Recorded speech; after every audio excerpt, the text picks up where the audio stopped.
Bueno, hemos tenido en los últimos días una serie de noticias, de informaciones que vinculan a la niñez, vinculan a menores. Lamentablemente han sido delitos, han sido hechos de sangre, hechos por los cuales se ha generado un tremendo impacto en la opinión pública. Y hace recién 2 semanas el Senado aprobó el nombre de quien va a estar a cargo de la defensa de los derechos de la niñez, que nos acompaña a esta hora aquí en el estudio de Cooperativa. Patricia Muñoz, muchísimas gracias por estar con nosotros. Muy buenas tardes. Gracias a ustedes por la invitación, Mauricio. Bueno, recordar que la Defensoría de los Derechos de la Niñez es un organismo que recién se está creando, se está implementando de acuerdo a una nueva legislación y que tiene como objetivo básicamente no solo defender los derechos del niño, sino que difundir, promover y proteger justamente los derechos de los menores de acuerdo a lo que establece la ley que se ha aprobado. Después de todo lo que hemos visto particularmente, y quiero partir con el caso de Ámbar ahí en Rinconada, ¿qué podría haber hecho la Defensoría de los Derechos del Niño en defensa de ella, en defensa de este otro caso que hemos conocido en las últimas horas en Valparaíso? ¿Cuál es el diagnóstico que haces respecto de lo que mucha gente ha estado sufriendo en definitiva? Sí, la verdad es que comprenderás que estar enfrentada a asumir próximamente en el rol de la Defensoría y enfrentarse a casos tan brutales como el de Ámbar y como el que hemos conocido también durante el día, pero también el de muchos otros niños, desafortunadamente, sí, porque Ámbar no es el primer caso, ¿no? La estadística, habla de 100.000 niños vulnerados de diferente manera al año, ¿no? En efecto, sí. Alrededor de 100.000 niños vulnerados en sus derechos, con distintos, obviamente, matices y niveles de gravedad.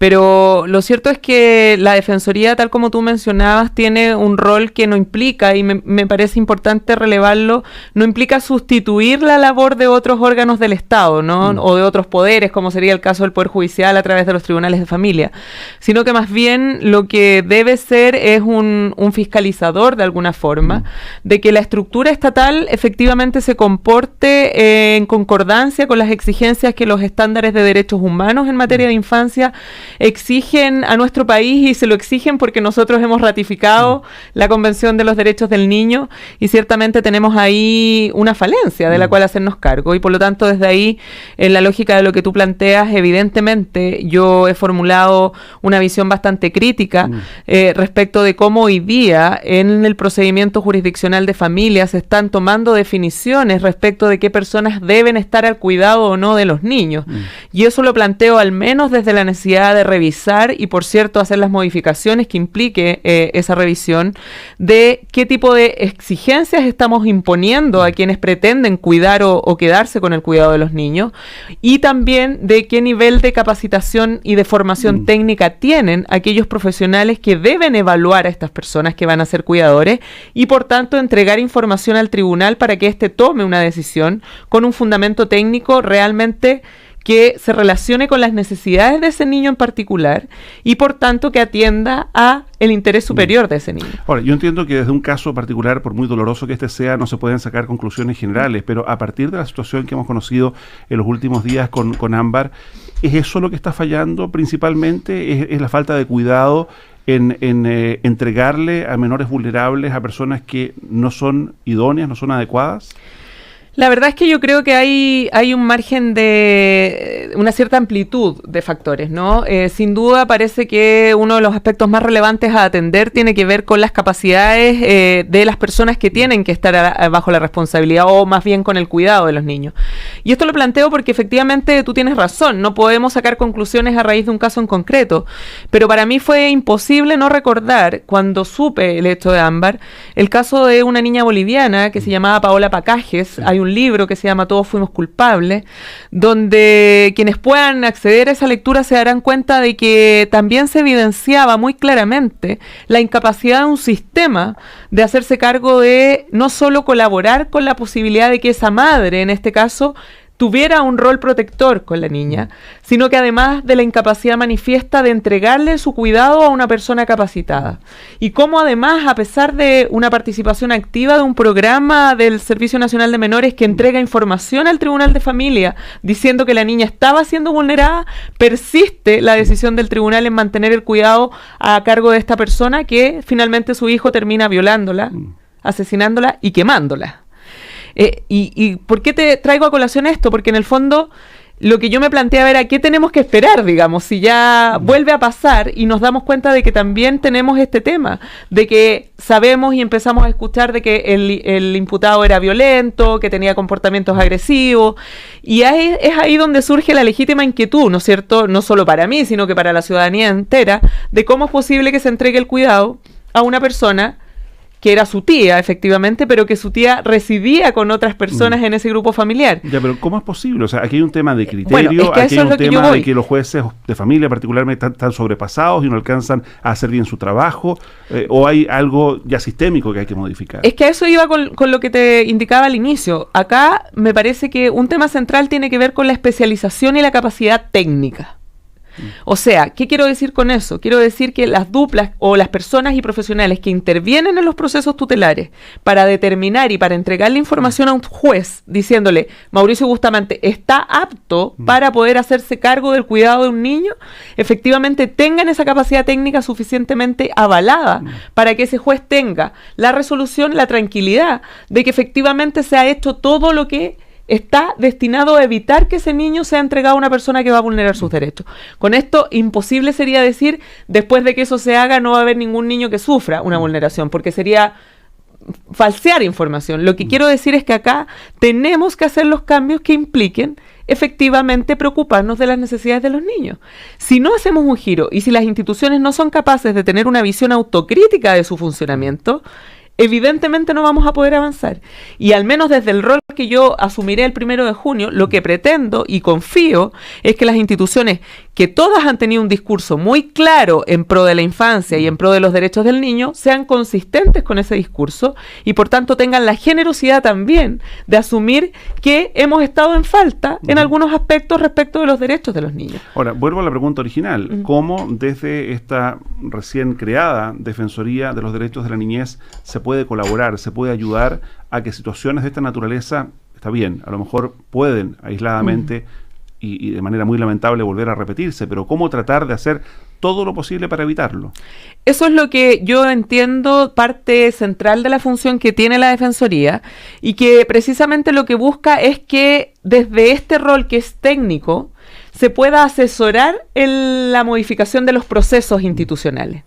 Y por eso te hacía el énfasis de que la Defensoría no va a sustituir ningún rol orgánico existente. No va a ser el Sename, no va a ser el Poder Judicial, no va a ser el Ministerio Público, pero sí lo que debe hacer, y así entiendo yo esta función, porque además lo dispone la ley, es entregar estándares de actuación que efectivamente vayan en el sentido correcto de promover, difundir, pero también de defender los derechos y garantías de los niños, sobre la base del amparo que tiene la Convención de los Derechos del Niño, sus protocolos facultativos y todo otro instrumento internacional que nos permita a nosotros posicionarnos como Defensoría en la defensa de los derechos de manera muy potente. Estamos en Cooperativa conversando con Patricia Muñoz, recién designada defensora de los derechos de la niñez, y uno de los puntos, Patricia, que más se han pedido en este y en otros casos de los cuales ya podremos conversar es en la imprescriptibilidad de los delitos cometidos contra los niños. Recién ya lo comentábamos aquí en Cooperativa, nuestro compañero Jorge Espinosa desde el Congreso nos cuenta que el gobierno va a presentar este jueves una indicación sustitutiva, un proyecto que ya tramita el Senado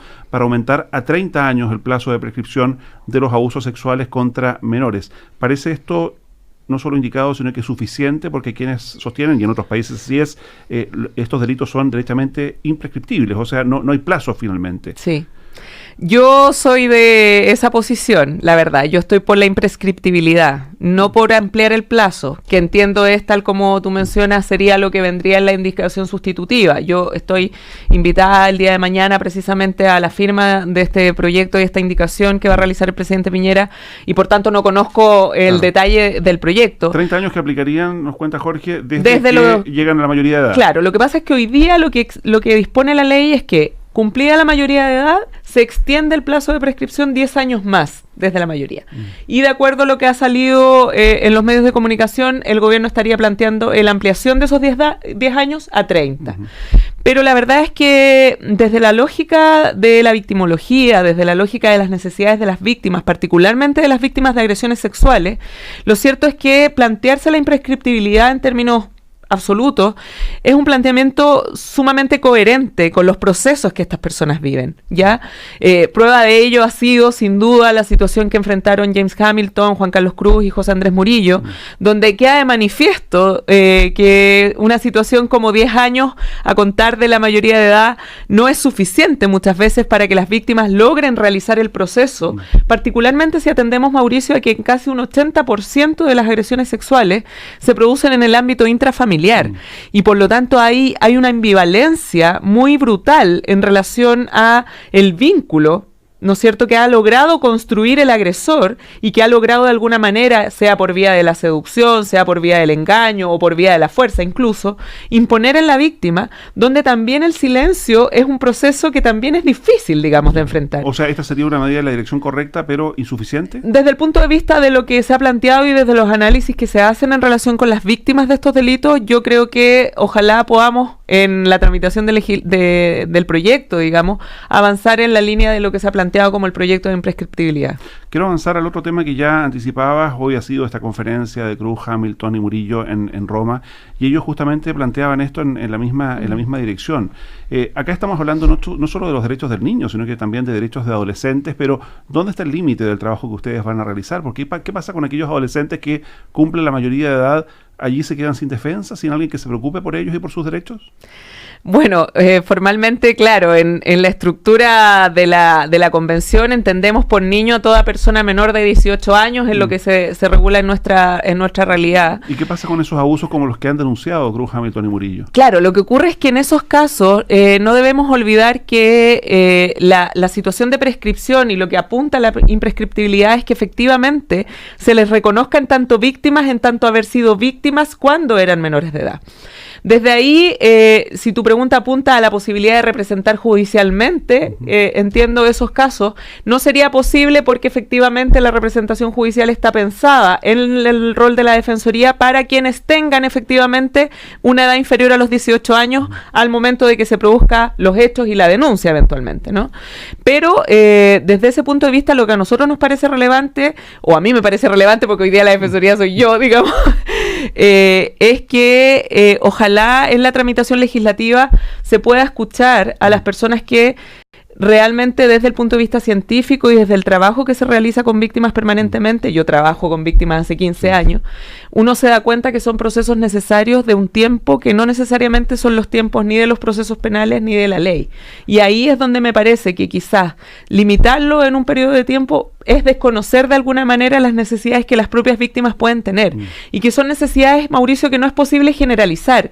Yo no puedo decir todas las víctimas van a hablar pasados 30 años o entre los 10 y los 30 años. Yo no puedo saber eso. Yo tengo que considerar a las víctimas en tanto únicas y valiosas y por lo tanto desde ahí considerar sus necesidades, y me parece que un proyecto de imprescriptibilidad en términos generales sí sería compatible con esas necesidades. Y en términos puntuales, ¿cómo opera esto? Porque los delitos que denuncian Hamilton, Cruz y Murillo son hechos que ocurrieron hace 20 años o más. O sea, podrían estar en este rango de 30 años desde el momento en que se denuncian, claro, o desde que esta persona cumple la mayoría de edad, pero ¿qué pasa bajo una nueva normativa con hechos que ocurrieron en los 80, en los 90? ¿Se deben investigar? ¿Es posible? Claro, desde ese punto de vista lo que habría que analizar es la fecha en la que habrían ocurrido los hechos y por tanto, dependiendo de cómo prospere finalmente la ley, determinar si es posible investigar o no.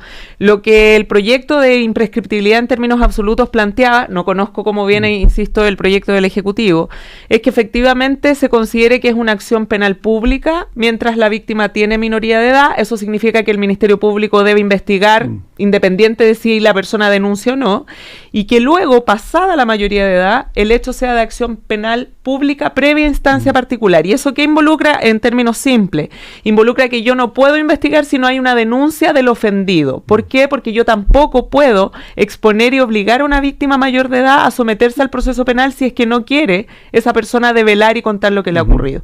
Y desde ahí entonces lo que correspondería efectivamente es realizar una investigación de los casos con las dificultades, he de decirlo, Mauricio, probatorias que involucra. El caso de José Andrés, de Juan Carlos y de James, evidentemente ya ha sido un caso que está con cosas juzgadas, y hay un sobreseimiento, y por tanto, aunque se ampliara la situación del plazo de prescripción, ya no podría volverse a revisar. Pero ¿no? puede haber nuevos denunciantes. Sin duda. O sea, en dentro ese de ese mismo caso incluso. Sí, exacto, efectivamente, y eso podría involucrar una investigación. Y un último punto, respecto, y guardando todas las proporciones y separando de los dos casos que veíamos, respecto de lo que puede ser, y ha ocurrido en otros países, denuncias abusivas. Gente que trata de responsabilizar a otro por diferentes motivos de hechos que no han ocurrido. O incluso, voy a ir incluso a un tema más extremo, pensando en la gran cantidad de embarazos adolescentes que tenemos hoy día en Chile. ¿Qué pasa cuando un muchacho cumple 18 años, está pololeando con una niña de 16 y mantienen relaciones sexuales? ¿Qué pasa en ese caso? ¿Hay abuso? A ver, yo primero haría la distinción. Hay que distinguir, decimos los abogados, se nos critica por eso, pero hay que distinguir cuando los niños son menores de 14 años, la ley entiende que nunca hay posibilidad de consentir en una relación sexual. Por lo tanto, en el ejemplo que tú me pones, si hoy día hay un joven de 18 años que tiene relaciones sexuales con una niña de 12, eso es violación para la ley penal.